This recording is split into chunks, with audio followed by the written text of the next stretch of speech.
Welcome to ISR 9 news. ముందుగా ముఖ్యాంశాలు.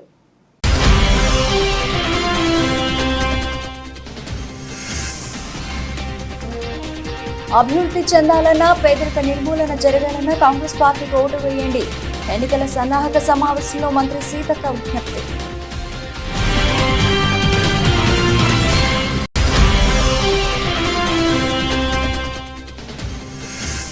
నర్సీపట్నంలో YSRCP MLA అభ్యర్థి ఎన్నికల ప్రచారం. తన గెలుపుకు సహకరించమని కోరుతూ కరపత్రాలు పంపిణీ చేసిన పేట్ల ఉమాశంకర్ గణేష్.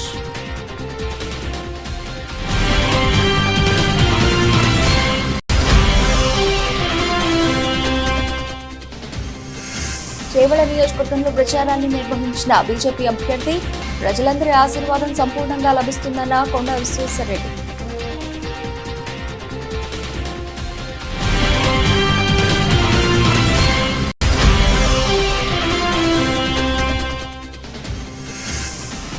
పలు ప్రాంతాల్లో మొదలైన తాగునీటి ఎద్దడి. తాగునీటి సమస్య పరిష్కరించాలని కోరుతూ రహదారిపై మహిళల రాస్తారోకో.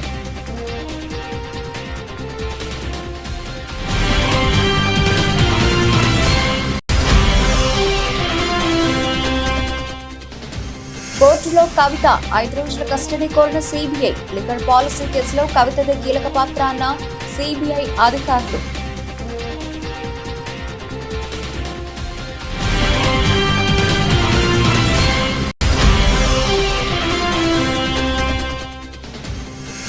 ఇషాన్ సూర్య విధ్వంసం. ఆర్సీబీపై భారీ లక్ష్యాన్ని అలవోకగా ఛేదించిన ముంబై ఇండియన్స్. 197 పరుగుల లక్ష్యాన్ని 15.3 ఓవర్లలోనే బాధేసిన ముంబై బ్యాటర్లు. మహబూబాబాద్ జిల్లా కొత్తగూడ మండలం వేలువెల్లి గ్రామంలో పార్లమెంట్ ఎన్నికల సందర్భంగా ఎన్నికల సన్నాహక సమావేశాన్ని ఏర్పాటు చేశారు. ఈ కార్యక్రమానికి అతిథులుగా పార్లమెంట్ అభ్యర్థి పోరిక బలరాం నాయక్, తెలంగాణ రాష్ట్ర శిశు సంక్షేమ మరియు పంచాయతీరాజ్ శాఖ మార్చులు దనసరి అనసూయ సీతక్క పాల్గొన్నారు. ఈ సందర్భంగా సీతక్క మాట్లాడుతూ గత 10 సంవత్సరాల కాలంలో దేశం అభివృద్ధిలో చాలా వెనుకబడి ఉందని, పేదరికం చాలా పెరిగిపోయిందని, దేశం అభివృద్ధి చెందాలన్నా పేదరిక నిర్మూలన జరగాలన్నా కాంగ్రెస్ పార్టీకి ఓటు వేసి రాహుల్ గాంధీని ప్రధానమంత్రిని చేయాలని కోరారు. కాంగ్రెస్ పార్టీ ముఖ్య నాయకులకు, కార్యకర్తలకు దిశానిర్దేశం చేశారు. చిన్నతనం నుంచి పక్క ఊరే వాళ్ళ ఊరు మా ఊరు ఒకటే ఎంపీటీసీ. వాళ్ళ ఊరు దాటినాక మా ఊరు పోవాలి లేదు. కాబట్టి ఆ రోజు నేను తెలుగుదేశంలో ఉన్నా, అన్న కాంగ్రెస్ పార్టీ కేంద్ర మంత్రిగా ఉన్నప్పటికీ మా ఇద్దరి మధ్య ఎలాంటి విభేదాలు లేకుండా ములుగు నియోజకవర్గ అభివృద్ధి కోసం మరి అనేక కార్యక్రమాలను కూడా తీసుకురావడం జరిగింది. ఆ రోజు కాంగ్రెస్ ప్రభుత్వం అధికారంలో ఉన్నప్పుడు, బలరామన్న కేంద్ర మంత్రిగా ఉన్నప్పుడు మన ఏజెన్సీ ప్రాంతాలకు దాదాపుగా 2,000 కోట్ల రూపాయలను తీసుకొచ్చి ఇవాళ ములుగులో ఏరియా హాస్పిటల్ కానీ, మనుగూరు ఏరియా హాస్పిటల్ కానీ, భద్రాచలం కానీ, అదేవిధంగా మోడల్ స్కూల్ కానీ, మహబాద్కి వచ్చినటువంటి స్కూళ్లు కానీ, అన్ని ఏజెన్సీ ఏరియాలలో మరి మోడల్ స్కూళ్లు, ఏకలవ్య స్కూళ్లు, హాస్పిటల్స్, అంగన్వాడీ సెంటర్స్, మన ఏటు నాగారం దగ్గర కట్టినటువంటి పెద్ద బ్రిడ్జి, ఇవాళ మీరు వాజేడు వెంకటాపురం పోయే బ్రిడ్జి కూడా మరి వారి హయాంలో నేను ఎమ్మెల్యేగా ఉన్నప్పుడే రావడం జరిగింది. ఇవాళ అటు నిలబడ్డటువంటి ఇద్దరు వ్యక్తులను కూడా చూసిండ్రు, కానీ వారు ఎక్కడ కూడా చెప్పుకోవడానికి ఏం తెచ్చింది లేదు. మరి బలరామన్నకు అన్ని రకాల అనుభవాలు ఉన్నాయి. ఢిల్లీలో ఎవరిని పడితే ఏ పనులు వస్తాయి ఆయన నిత్యము ఆఫీసులో చుట్టూ తిరిగి తీసుకొచ్చేటువంటి పనులు.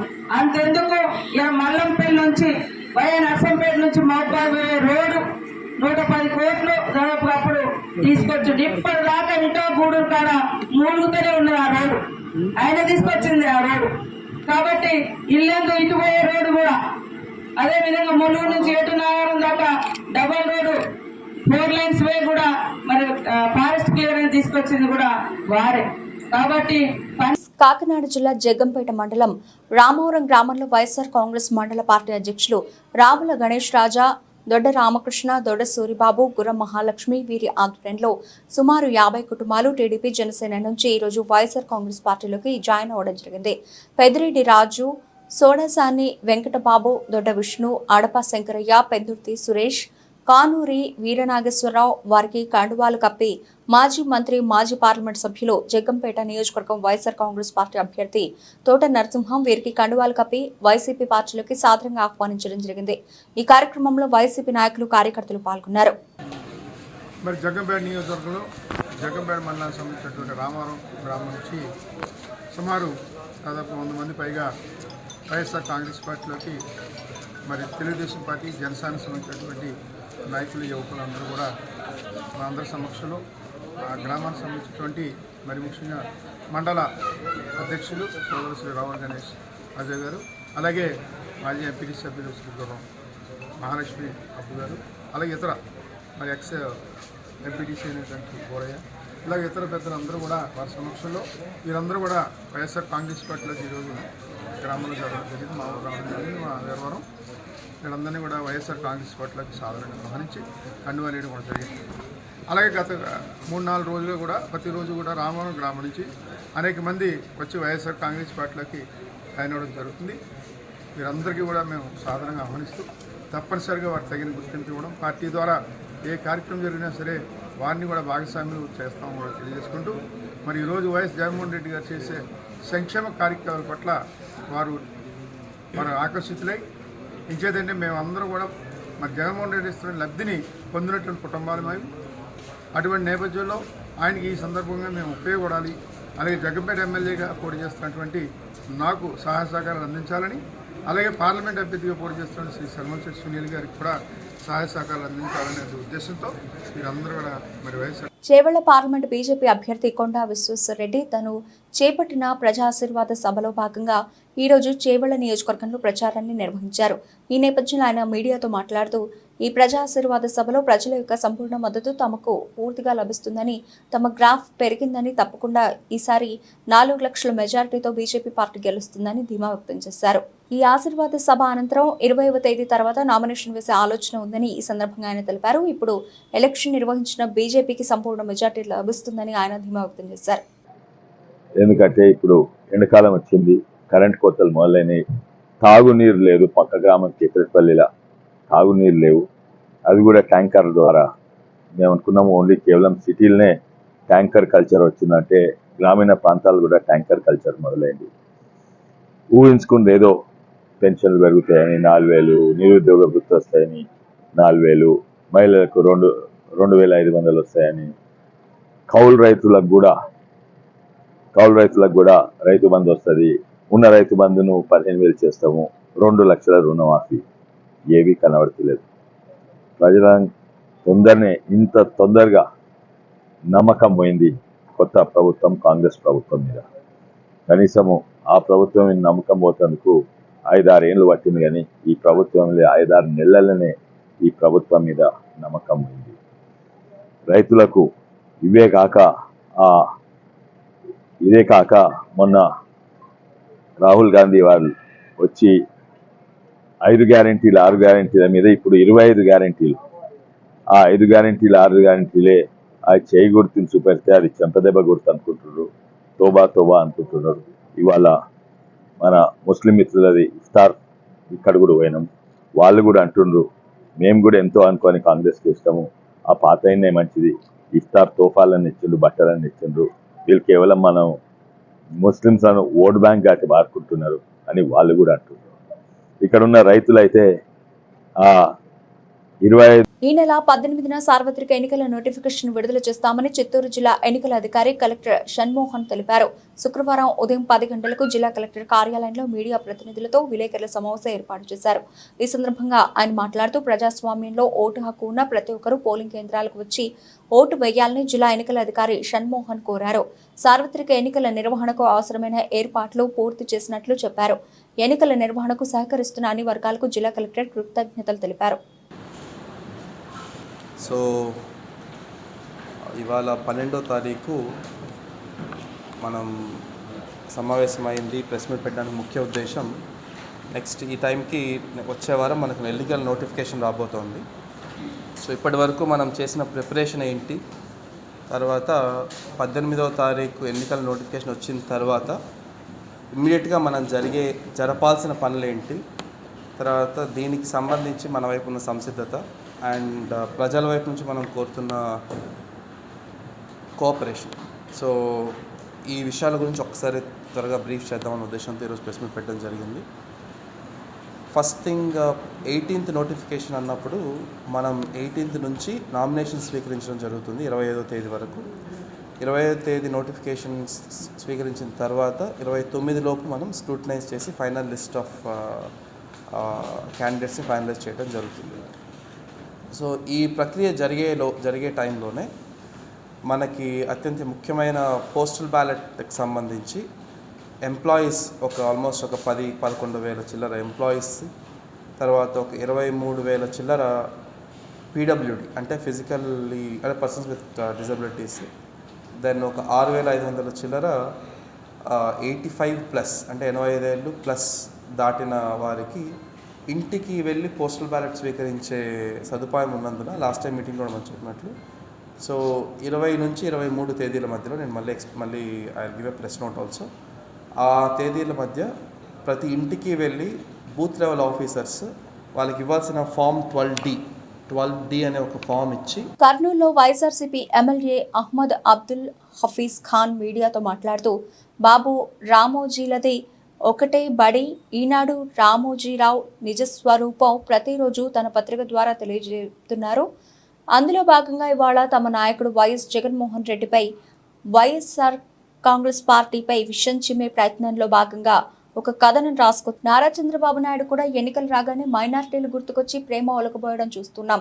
ఆయనకు ప్రతిపక్షంలో ఉంటేనే మైనార్టీలు కనిపిస్తారు, గుర్తుకొస్తారు, కానీ అధికారంలో ఉన్నప్పుడు మాత్రం ఆయనకు ఎందుకు మేము కనిపించాం? చంద్రబాబు పూటకో మాట మాట్లాడడం, ఆయనకు రామోజీరావు భజన చేయడం ఇద్దరిది ఒకటే బడిగా చెప్పుకోవచ్చు. మీరు మైనార్టీలకు తెలుగుదేశం పార్టీ తరఫున ఏం చేశారు? ఈ విషయంపై నేను చర్చకు సిద్ధంగా ఉన్నానంటూ పేర్కొన్నారు. మీరు నిజంగా చెప్పాలంటే మీరు మైనార్టీల కోసం ఏం చేశారనేది నేను బహిరంగ చర్చకు సిద్ధంగా ఉన్నా. మీరు ఏదో రంజాన్ తోఫా 350 రూపాయలది అది ఏదో భిక్ష ఇచ్చినట్టు, అది ఇచ్చి ఏదో మేము చాలా పెద్ద ఘనకార్యం చేసినాం అని చెప్పినట్టు మీరు మాట్లాడుకోవడము చెప్పుకోవడం అనేది చాలా హాస్యాస్పదము. నిజంగా మీకు చిత్తశుద్ధి ఉండింటే, నిజంగా మీకు నిజాయితీ ఉండింటే మీరు జగన్మోహన్ రెడ్డి గారు ఈ 5 సంవత్సరాల్లో ఎలాగైతే చేశారో అట్లా చేసి చూపించేటోళ్ళు. మీకు చిత్తశుద్ధి లేదు కాబట్టి, మీలో నిజాయితీ లేదు కాబట్టి, మీకు మైనార్టీ వర్గాలపైన ప్రేమ లేదు కాబట్టి మీరు 5 సంవత్సరాల్లో ఒక మంత్రి పదవి ఇవ్వలేదు. 5 సంవత్సరాల్లో మాకు ఒక మైనార్టీ మంత్రి లేకుండా చేసిన ఘనత ఆంధ్రప్రదేశ్ రాష్ట్ర రాజకీయ చరిత్రలో మీది కాదా అని చెప్పి నేను సూటిగా అడుగుతున్నా చంద్రబాబు నాయుడు గారికి. రెండో విషయం ఏమంటే, మీరు నిజంగా మైనార్టీల అభ్యున్నతి కోరుకుంటే వాళ్లకు సాచార్ కమిటీ, రంగనాథ్ మిశ్రా కమిషన్లో ఏమున్నాయి ఆ అంశాలపైన మీరు చిత్తశుద్ధితో నిజాయితీతో వీళ్లకు హ్యాండ్ హోల్డింగ్ చేసి వీళ్లకు మేలు చేసే కార్యక్రమం చేయాలి. Ranganath Mishra commission and Sachar committee first ఏం చెప్తుందంటే రిజర్వేషన్స్ ఇవ్వండి వీళ్లకు, మైనార్టీలు ముస్లిం మైనార్టీలు దళితుల కన్నా వెనకబడిపోయినారు అన్ని అంశాల్లో అని చెప్పారు. రిజర్వేషన్ ఎవరిచ్చారు? రాజశేఖర రెడ్డి గారు ఇచ్చారు. మేము ప్రచారం చేయడం లేదని ప్రజలే మాకు ప్రచారం చేస్తున్నారని, పసుపు జెండాని చూడగానే వారి కళ్లల్లో తెలియని ఆనందంగా కనిపిస్తోందని మాజీ మంత్రి నెల్లూరు సిటీ టీడీపీ ఎమ్మెల్యే అభ్యర్థి డాక్టర్ నారాయణ కుమార్తె సింధూరా నారాయణ పేర్కొన్నారు. సార్వత్రిక ఎన్నికల ప్రచారంలో భాగంగా ఆమె నెల్లూరు నగరం 45వ division Rammurthy Nagar Royal Enfield showroom తదితర ప్రాంతాల్లో పర్యటించారు. డివిజన్లోని ప్రతి ఇంటికి షాప్కెళ్లి 2014 నుంచి 2019 వరకు నారాయణ చేసిన అభివృద్ధి పనులను ప్రజలకు ఆమె వివరించారు. మే 13న జరిగే ఎన్నికల్లో మీ అమూల్యమైన ఓటును సైకిల్ గుర్తుకు ఓటేసి ఎంపీగా వేమిరెడ్డి ప్రభాకర్ రెడ్డిని, ఎమ్మెల్యేగా తమ నాన్నను పొంగూరు నారాయణలను అఖండ మెజారిటీతో గెలిపించాలని ప్రజల్ని సింధూరా కోరారు. అనంతరం సింధూరా నారాయణ మీడియాతో మాట్లాడారు. గత 5 ఏళ్లుగా లేని ఆనందాన్ని మళ్లీ ఈ పసుపు జెండా రూపంలో తమకు కనిపిస్తోందని ప్రజలు ఆనందం వ్యక్తం చేస్తున్నారన్నారు. ఈరోజు 45వ వార్డులో రామూర్తి నగర్లో ఇక్కడున్న టీడీపీ కార్యకర్తలు, స్పెషల్గా చెప్పాలంటే విమెన్ లీడర్స్, అలాగే యూత్ లీడర్స్తో, అలాగే బూత్ లీడర్స్తో అందరితో కలిసి ఇంటింటికి వెళ్ళి ప్రచారం చేయడానికి మార్నింగ్ నుంచి తిరుగుతున్నాము. అయితే ఇందాట వేరే జర్నలిస్ట్తో కూడా మాట్లాడుతూ ఉన్నాను. నేను ఒకటే మళ్ళీ రిపీటెడ్గా చెప్తున్నాను, మీరు కూడా మమ్మల్ని ఫాలో అయితే మీకు తెలుస్తుంది. ప్రచారం అనేది మేము చేయట్లేదండి, ప్రజలే మనకు చేస్తున్నారు. వీధుల్లో వెళ్ళినా లేకపోతే ఇంటికి వెళ్ళినా లేకపోతే షాప్కి వెళ్ళినా ఫస్ట్ ఆఫ్ ఆల్ ఈ ఎల్లో జెండాలు చూసి అమ్మ we are very very happy to see you, మనం లాస్ట్ 5 ఏళ్ళుగా మిస్ చేసుకున్నది మళ్ళీ మాకు ఈసారి తిరిగి వస్తోందన్న ఆనందం వ్యక్తం చేస్తున్నారు. నారాయణ గారు చేసిన ప్రతి పని, తను 2014 నుంచి 2019 వరకు తను మినిస్టర్ కానీ ఇక్కడి నుంచి ఎమ్మెల్యే కాదు, కాకపోయినా కూడా నెల్లూరు గడ్డ మీద పుట్టి పెరిగారు కాబట్టి తనకున్న ఎఫెక్షన్ సిటీతో, అలాగే ఈ సిటీ తనకు ఎంతో ఇచ్చింది, తనకు ఎడ్యుకేషన్ ఇచ్చింది, తనకు మోటివేషన్ ఇచ్చింది, తనకు ఆపర్చునిటీ ఇచ్చింది. అలాంటి సిటీని నేను ఎట్లయినా డెవలప్ చేసుకోవాలి, నేను పెరిగిన ఎన్వైరన్మెంట్ నెక్స్ట్ జనరేషన్కి ఉండకూడదు, ఇంకా మంచి ఎన్వైరన్మెంట్ ఉండాలి, అదొక బెస్ట్ సిటీగా కంట్రీలో ఉండాలి అనేసి ఒక మంచి ఉద్దేశంతో తను కోట్లాది ఫండ్స్ చంద్రబాబు నాయుడు గారిని రిక్వెస్ట్ చేసి ఇక్కడ తీసుకురావడం అనేది జరిగింది. అది అండర్ గ్రౌండ్ డ్రైనేజ్ అయితే కానివ్వండి, మంచి వాటర్ సరఫరా అయితే కానివ్వండి, మంచి కాలేజ్ సపరేట్గా శాంక్షన్ చేయనివ్వడం కానివ్వండి, లేకపోతే నెక్లెస్ రోడ్లు, ఇలా తను తీసుకుంటే తన విజన్, తను ఏదైతే మిస్ అయ్యారో అవి డెఫినెట్గా నెక్స్ట్ జనరేషన్ నెల్లూరు నుంచి మిస్ అవ్వకూడదు అన్న మంచి ఉద్దేశంతో తను ఎంతో కష్టపడి 14 నుంచి 19 వరకు చేశారు. రాజేంద్ర నగర్లో ఓ ఇంట్లో జరిగిన చోరీ కేసును పోలీసులు ఛేదించారు. ఉదయం 10 గంటల సమయంలో ఇంట్లోకి ముసుగు ధరించిన 2 దుండగులు చొరబడి 25,000 రూపాయలు అపహరించుకుపోయారని గట్టిగా కేకలు పెట్టింది. స్థానికుల సమాచారం మేరకు అక్కడకు చేరుకున్న పోలీసులు క్లూస్ టీంని రంగంలోకి దింపారు. అక్కడ ఉన్న సీసీ కెమెరాలు పరిశీలించగా ఎక్కడ చోరీ జరిగినా ఆనవాళ్లు కనిపించకపోవడంతో ఆ యూత్ని విచారించి ఆమె చెప్పిందంతా కట్టుకథగా గుర్తించారు. ఇటీవల ఆన్లైన్లో గేమ్స్ ఆడి 25,000 రూపాయలు పోగొట్టుకున్న ఆమె వాటిని స్నేహితుల నుంచి తీసుకున్నట్లు తెలిపింది. డబ్బులు తిరిగి ఇచ్చేయాలని ఈ డ్రామా ఆడినట్లు పోలీసు విచారణలో తేలింది. బీరువాలో బట్టలు తానే చిందరవందరగా పడేసి గట్టిగా కేకులు పెట్టినట్లు ఒప్పుకుందని పోలీసులు వెల్లడించారు. మార్నింగ్ 10 o'clock నేను బయటకు వెళ్ళా 5 minutes వచ్చాక బేడం పెట్టేసి వెళ్ళాం. వచ్చేసరికి డోర్ ఓపెన్ చేసి అల్మారీ ఓపెన్ చేసి బట్టలన్నీ కింద వేసేసి మనీ తీసుకెళ్ళాను. ల్యాప్టాప్ ఇంకా టీవీ మొత్తం బెడ్రూమ్లో ఉన్నవి హాల్లో తీసుకొచ్చి పెట్టేస్తాను. అంతే, నేను వచ్చే వరకు ఇట్లా డోర్కి ఇట్లా దొబ్బేసి ఇంకా వెళ్ళిపోయారు. మంకీ క్యాప్స్ ఉండే వాళ్ళకి, బ్లాక్ కలర్ జంప్ సూట్ వేసుకున్నారు. బయటకు వచ్చి ఇక్కడ వచ్చే వరకు రైట్ సైడ్ వెళ్ళిపోయారు. నీకు దొబ్బేసారా? దొబ్బేసి డోర్కి పడుతుంది. ఎంతమంది వచ్చారు? 2 members. ప్రతి పేద కుటుంబానికి సంక్షేమ పథకాలు అందించిన ఘనత జగన్ ప్రభుత్వానికి దక్కిందని ఎమ్మెల్సీ అనంతబాబు అన్నారు. అల్లూరు జిల్లా రంపచోడవరం నియోజకవర్గం దేవీపట్నంలో నిర్వహించిన ఎన్నికల ప్రచారంలో ఎమ్మెల్సీ అనంతబాబు రంపచోడవరం నియోజకవర్గం వైసీపీ ఎమ్మెల్యే అభ్యర్థి నాగులపల్లి ధనలక్ష్మి దేవీపట్నం మండలంలోని గంగంపాలెం, మంటూరు, పెనికేలపాడు, నాగళ్లపల్లి, R&R కాలనీలో ఎన్నికల ప్రచార కార్యక్రమంలో పాల్గొన్నారు. ఈ గ్రామాల్లో ఈ సందర్భంగా ఎమ్మెల్సీ అనంతబాబు మాట్లాడుతూ వైఎస్ఆర్ కాంగ్రెస్ పార్టీ ప్రభుత్వం ఏర్పడ్డాక ఈ 5 సంవత్సరాల్లో ముఖ్యమంత్రి జగన్ సంక్షేమ పథకాల ద్వారా ప్రతి ఒక్కరికి ₹1,00,000 నుండి ₹2,00,000 వరకు వారి అకౌంట్లలో జమ అయ్యాయని, సచివాలయంలో 10 కోట్ల రూపాయలకు పైగా సంక్షేమ పథకాల ద్వారా ప్రజలందరికీ లబ్ధి చేకూరిందని తెలిపారు. ఎంపీ అభ్యర్థిగా మన తనుంజ రాణి గారు పోటీ చేస్తా ఉన్నారు. 2 ఓట్లు కూడా ఫ్యాన్ గుర్తు మీద వేసి అత్యధిక మెజార్టీతో మన ఎంపీ గారిని, ఎమ్మెల్యే గారిని గెలిపించవలసిందిగా మేమందరినీ కూడా అభ్యర్థిద్దాం, కోరుదామనే ఉద్దేశంతో ఇక్కడ విచ్చేయడం జరిగిందని మీ అందరికీ మనం చూస్తూ ఉన్నా. ఈవేళ గడిచిన 5 సంవత్సరాల్లో మన ప్రభుత్వము ఎన్నో సంక్షేమ పథకాలు అమలు చేశారు. ఆ సంక్షేమ పథకాల అమల్లో ఎక్కడ కూడా పార్టీలు చూడలే, కేవలం పేదవాళ్ళ ఆర్థిక సంక్షేమ పథకాల అమలులో వివిధ సంక్షేమ పథకాలు అమలు చేశారు. అమ్మఒడి ద్వారా ప్రతి సంవత్సరం కూడా తల్లికి 15,000 రూపాయలు వేసే కార్యక్రమం కానీ, 40 సంవత్సరాల నుంచి 60 సంవత్సరాల మధ్య ఉన్న ప్రతి మహిళకి కూడా సంవత్సరానికి 18,000 వేసే కార్యక్రమం కానీ, ప్రతి రైతుకి కూడా సంవత్సరానికి 13,000 రూపాయలు వేసే కార్యక్రమం కానీ, అలాగే చదువుకునే పిల్లలకి మీ అందరికీ గుర్తు చేస్తా ఉన్నా. అంతేకాకుండా మన ప్రభుత్వం వైఎస్ఆర్ కాంగ్రెస్ ప్రభుత్వం అధికారంలో రాకముందు పెన్షన్ 2,000 మాత్రమే ఉండేది. దాన్ని మన ప్రభుత్వం అధికారంలోకి వచ్చిన తర్వాత పెన్షన్ 2,000 పెన్షన్ 3,000 రూపాయలు చేశారు. అంతేకాకుండా పెన్షన్ 3,000 చేయడం, అలాగే పెన్షన్ కూడా గతంలోలాగా పంచేదాపు చుట్టూ తిరగకుండా 1వ తారీఖు. ములుగు జిల్లా వెంకటాపురం మండలం ముకునూరు పాలెం ఆదివాసీ మహిళలు ఖాళీ బిందెలతో భద్రాచలం వెంకటాపురం రాష్ట్రీయ రహదారిపై రాస్తారోకో చేశారు. తాగునీటి అవసరాలు తీర్చడానికి బోరు, మిషన్ భగీరథ పైపులు ఉన్నా సక్రమంగా నీరు అందకపోవడంతో నీటి ఎద్దటి నెలకొంది. దీంతో పలుమార్లు పాత్రాపురం పంచాయతీ అధికారులకు విన్నవించుకున్నా పట్టించుకోకపోవడంతో ఓపిక నశించిన గ్రామస్తులు ఖాళీ బిందెలతో రోడ్డుపై ఆందోళనకు దిగారు. అధికార తీరుపై గ్రామస్తులు నిరసన తెలిపారు. మిషన్ భగీరథ ట్యాంకులు, పైపులు ఉన్న నీరందని పరిస్థితి నెలకొంది. ఆదివాసీ గ్రామంలో నీటి సమస్య పరిష్కరించాలని అధికారులను కోరారు.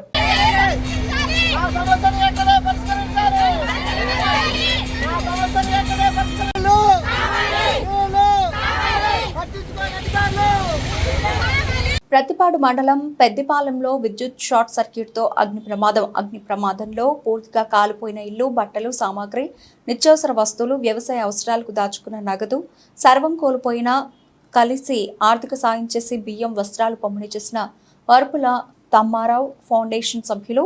కార్యక్రమంలో పాల్గొన్న వరపుల తమ్మారావు ఫౌండేషన్ అధ్యక్షురాలు వరపుల సత్యప్రభారాజా.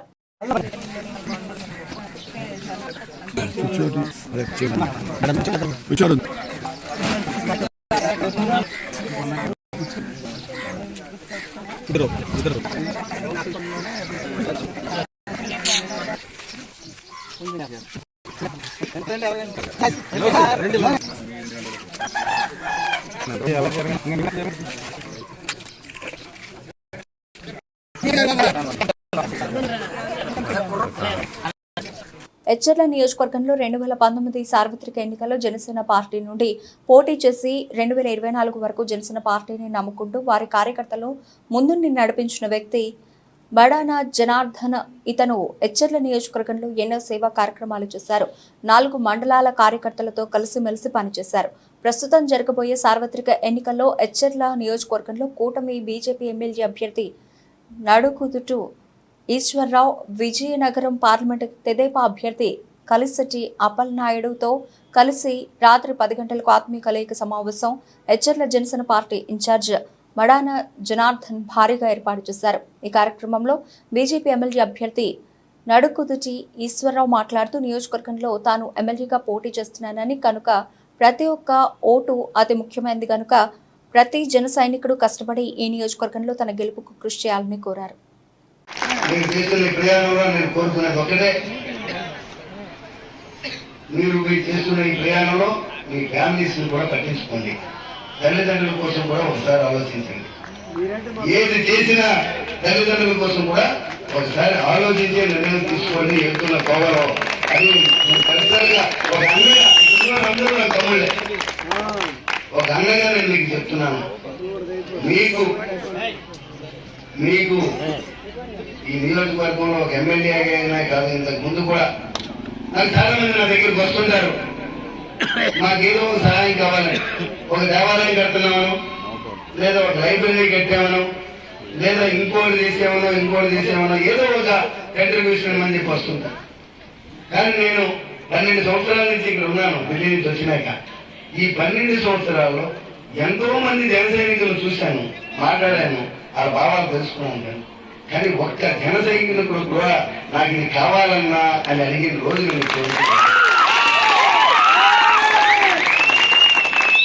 జనసేన. సో మంచి నాయకుల అర్హతలో మనం ఉన్నాం. భవిష్యత్తులో తప్పకుండా అతని నాయకత్వంలో రాష్ట్రం మంచి. నర్సీపట్నం మున్సిపాలిటీ 1వ వార్డులో శుక్రవారం ఉదయం sitting MLA YSR Congress party అభ్యర్థి పెట్ల ఉమాశంకర్ గణేష్ నిర్వహించిన ఎన్నికల ప్రచారంలో ప్రజలు నీరాజనాలు పలికారు. అడుగడుగున హారతులు పట్టారు. పూల వర్షం కురిపిస్తూ అపూర్వ స్వాగతం పలికారు. పెద్ద సంఖ్యలో వార్డు సభ్యులు ఎమ్మెల్యే గణేష్ వెంట నడిచారు. అడుగడుగున హారతులు పట్టారు. ప్రతి ఇంటి ముందుకు వైసీపీ అభ్యర్థి గణేష్ వెళ్లి ప్రజలను వచ్చే ఎన్నికల్లో గెలిపించమని అభ్యర్థించారు. తన గెలుపుకు సహకరించమని కోరుతూ ఆశీర్వదించండి అంటూ కరపత్రాలను పంపిణీ చేశారు. వచ్చే ఎన్నికల్లో మరోసారి తనను ఎమ్మెల్యేగా గెలిపిస్తే నియోజకవర్గ అభివృద్ధికి పాటుపడతానన్నారు. ఈరోజు నర్సీపట్నం మున్సిపాలిటీలో మరి 1వ వార్డులో మరి డోర్ టు డోర్ ప్రోగ్రామ్ కార్యక్రమం చెప్పడం జరుగుతుంది. అందులో ముఖ్యంగా సన్యాసిమంత్రి గారు, ఎమ్మెల్యే గారు, అలాగే మున్సిపల్ చైర్మన్ గారు, వైస్ చైర్మన్లు, ఇన్ఛార్జీలు, అలాగే పార్టీ ఇన్ఛార్జ్ ఇక్కడ మన రామకృష్ణ గారు, కోటి గారు, ఇంకా పెద్దలందరూ కూడా వార్డు పెద్దలకు, ముఖ్యంగా నర్సీపట్నం మున్సిపాలిటీ పెద్దలందరూ కూడా నమస్కారం తెలుపుకున్నాను. మరి మీ అందరూ చేసి ఈరోజు ప్రతి ఇంటికి వెళ్తున్నాం. నిన్న చూసాం, నిన్న 4వ వార్డులో తిరిగాం, రాత్రి 10 గంటల వరకు తిరిగాం. అంటే ఎంత విపరీతం అంటే బ్రహ్మాండంగా జగనన్న ముఖ్యమంత్రి చేసుకోవాలని చెప్పి ప్రతి ఒక్కరు కూడా ప్రతి ఇంటి నుంచి కూడా బయటకు వచ్చి మరి జగనన్న ముఖ్యమంత్రి చేసుకుంటారని చెప్పి పెద్ద ఎత్తున నిరాధన పలికారు రాత్రి కూడా. అదేవిధంగా ఇప్పుడు ఉదయం నుంచి కూడా ఒకటే వార్డులో కూడా మరి బ్రహ్మాండంగా చేస్తే, ఎందుకంటే ఈ రోజు చూస్తే ఈ వార్డులో మరి గత తెలుగుదేశం ప్రభుత్వంలో చేయలేని రోడ్లన్నీ కూడా ఈరోజు బ్రహ్మాండం రోడ్లు కూడా ఇక్కడ వేసాం. అంటే ఒక 5 సంవత్సరాలు మాకు టైం ఇస్తేనే బ్రహ్మాండం రోడ్లు వేసామన్న సంగతి మీ ద్వారా తెలియపరుస్తూ ఒకసారి కేంద్ర తెలియపరచాలి. నిన్న మొన్న నర్సీపట్నం ప్రజలు మరి రేపు బట్టలు తీసి కొట్టే పరిస్థితి మీ ఇద్దరికి కూడా అక్కడ అయిన పద్ధతి కానీ వాళ్ళ కొడుకు మరుగుజ్జు పద్ధతి కూడా వస్తుందని చెప్పి సందర్భం తెలియపరుస్తూ ఈ రోజు ఎట్టి బస్సులు కూడా జగన్మోహన్ రెడ్డి గారి నాయకత్వాన్ని ప్రజలందరూ కోరుకుంటున్నారు. రేపు ఎట్టి బస్సులు కూడా మే 13 జరిగే ఎన్నికల్లో బ్రహ్మాండ మెజార్టీతో ఇక్కడ 30,000 పైగా మెజార్టీతో ఇక్కడ నర్సీపట్నం నియోజక ప్రజలు మరి వైఎస్ఆర్ కాంగ్రెస్ పార్టీ జెండా దగ్గర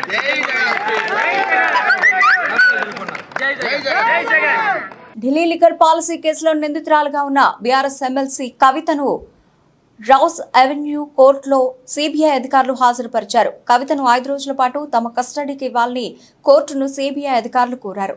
ఈ కేసులో కవిత కీలక పాత్రను పోషించారని వారు కోర్టుకు తెలిపారు. సౌత్ గ్రూప్ యాప్ పార్టీ మధ్య జరిగిన 100 కోట్ల రూపాయల లావాదేవీలో కవితది ప్రధాన పాత్ర అని వారు చెప్పారు. కవితను లోతుగా విచారిస్తేనే వివరాలు బయటకు వస్తాయని తెలిపారు. కవిత వాట్సాప్ చాట్ వివరాలను కోర్టుకు సిబిఐ అధికారులు అందించారు. కోర్టులో ప్రస్తుతం వాదనలు కొనసాగుతున్నాయి. న్యాయమూర్తి కావేరి బావేజా వాదనలను వింటున్నారు. కవితను సిబిఐ కస్టడీకి కోర్టు ఇస్తుందా లేదా అనే ఉత్కంఠ నెలకొంది. 12 రాష్ట్రాల్లోని 94 నియోజకవర్గాల్లో మే 7న జరగనున్న 3వ దశ లోక్సభ ఎన్నికలకు నామినేషన్ల ప్రక్రియ శుక్రవారం ప్రారంభమైంది. రాష్ట్రపతి తరఫున ఎన్నికల సంఘం నోటిఫికేషన్ జారీ చేసిన అనంతరం నామినేషన్ల ప్రక్రియ ప్రారంభమైంది. కాగా నామినేషన్ పత్రాల దాఖలకు ఆఖరి తేదీ ఏప్రిల్ 19. ఇక మధ్యప్రదేశ్లోని బేతల్ నియోజకవర్గంలో ఎన్నికల వాయిదా కోసం మరో నోటిఫికేషన్ జారీ చేసినట్లు ఎలక్షన్ కమిషన్ తెలిపింది. బేతుల్ లోక్సభ స్థానంలో బరిలో నిలిచిన బీఎస్పీ అభ్యర్థి మరణంతో ఎన్నికలు వాయిదా పడ్డాయని ఈసీ తన నోటిఫికేషన్లో పేర్కొంది. బేతుల్ నియోజకవర్గంలో 2వ దశలో ఏప్రిల్ 26న పోలింగ్ జరగాల్సి ఉంది. కాగా ఈసీ ద్వారా గుర్తింపు పొందిన జాతీయ రాష్ట్ర స్థాయి పార్టీ అభ్యర్థి ఎన్నికలకు ముందు చనిపోతే ఆ పార్టీ మరో అభ్యర్థిని గుర్తించి రంగంలోకి దింపేందుకు ఎన్నికలను వాయిదా వేయడం జరుగుతోంది. మరో 3వ దశలో ఎన్నికలు జరిగే రాష్ట్రాలు, కేంద్రపాలిత ప్రాంతాలు ఇవే: అస్సాం, బీహార్, ఛత్తీస్గఢ్, దాద్రా నగర్ హవేలీ, డామన్ డయ్యూ, గోవా, గుజరాత్, జమ్మూ కాశ్మీర్, కర్ణాటక, మహారాష్ట్ర, మధ్యప్రదేశ్, ఉత్తరప్రదేశ్, పశ్చిమ బెంగాల్. కాగా 18వ లోక్సభను ఎన్నుకునేందుకు 7 దశల్లో ఎన్నికలు జరగనున్న విషయం విదితమే. ఇందులో భాగంగా ఎన్నికల పోలింగ్ ఏప్రిల్ 19న ప్రారంభమై జూన్ 1న ముగుస్తుంది. జూన్ 4న ఓట్ల లెక్కింపు జరుగుతుంది. ఐపీఎల్ 2024లో ముంబై ఇండియన్స్ మరో విజయాన్ని తన ఖాతాలో వేసుకుంది. ముంబై వేదికగా జరిగిన మ్యాచ్లో రాయల్ ఛాలెంజర్స్ బెంగళూరుని పాండ్యా సేన చిత్తుగా ఓడించింది. 197 పరుగుల లక్ష్యంతో బ్యాటింగ్ ఆరంభించిన ముంబై బ్యాటర్లు చెలరేగి ఆడారు. 4లు, 6లతో ఆర్సీబీ బౌలర్లను చితగ్గొట్టారు. ముఖ్యంగా ఓపెనర్ ఇషాన్ కిషన్, అలాగే middle order batsman Suryakumar Yadav ధ్వంసం సృష్టించారు. బౌండరీలు, 6లతో విరుచుకుపడ్డారు. వీరికి తోడు స్టార్ బ్యాటర్ రోహిత్ శర్మ, చివర్లో కెప్టెన్ హార్దిక్ పాండ్యా కూడా రాణించడంతో కేవలం 3 వికెట్లు కోల్పోయి 15.3 ఓవర్లలోనే ముంబై ఇండియన్స్ లక్ష్యాన్ని ఛేదించింది. 7 వికెట్ల తేడాతో ఘన విజయాన్ని తన ఖాతాలో వేసుకుంది. ముంబై విజయంలో కీలక పాత్ర పోషించిన ఓపెనర్ ఇషాన్ కిషన్ 34 బంతులు 69 పరుగులు బాదాడు. ఇందులో 7 4లు, 5 6లు ఉన్నాయి. ఇక సూర్యకుమార్ యాదవ్ ఈ మ్యాచ్లో మెరిశాడు. పాత సూర్యను గుర్తు చేస్తూ కేవలం 16 బంతుల్లోనే అర్ధశతకాన్ని పూర్తి చేసుకున్నాడు. బులెటిన్ ముగించే ముందు హెడ్లైన్స్ మరోసారి.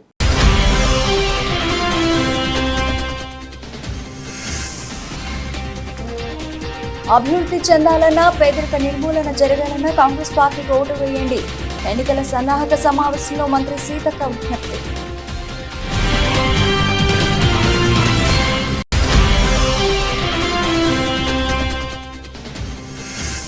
నర్సీపట్నంలో వైఎస్ఆర్సీపీ ఎమ్మెల్యే అభ్యర్థి ఎన్నికల ప్రచారం. తన గెలుపుకు సహకరించమని కోరుతూ కరపత్రాలు పంపిణీ చేసిన పేట్ల ఉమాశంకర్ గణేష్.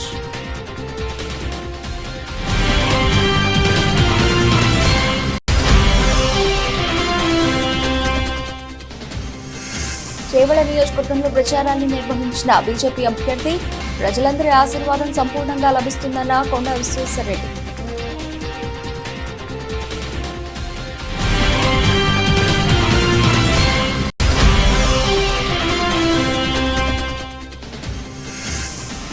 పలు ప్రాంతాల్లో మొదలైన తాగునీటి ఎద్దడి. తాగునీటి సమస్య పరిష్కరించాలని కోరుతూ రహదారిపై మహిళల రాస్తారోకో.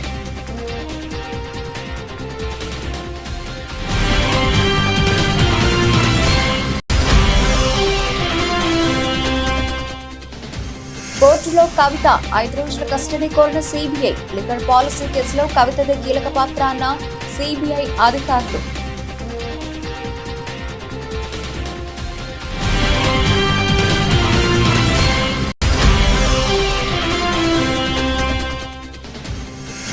ఇషాన్ సూర్య విధ్వంసం ఆర్సీబీపై భారీ లక్ష్యాన్ని అలవోకగా ఛేదించిన ముంబై ఇండియన్స్. 197 పరుగుల లక్ష్యాన్ని 15.3 ఓవర్లలోనే బాధేసిన ముంబై బ్యాటర్లు.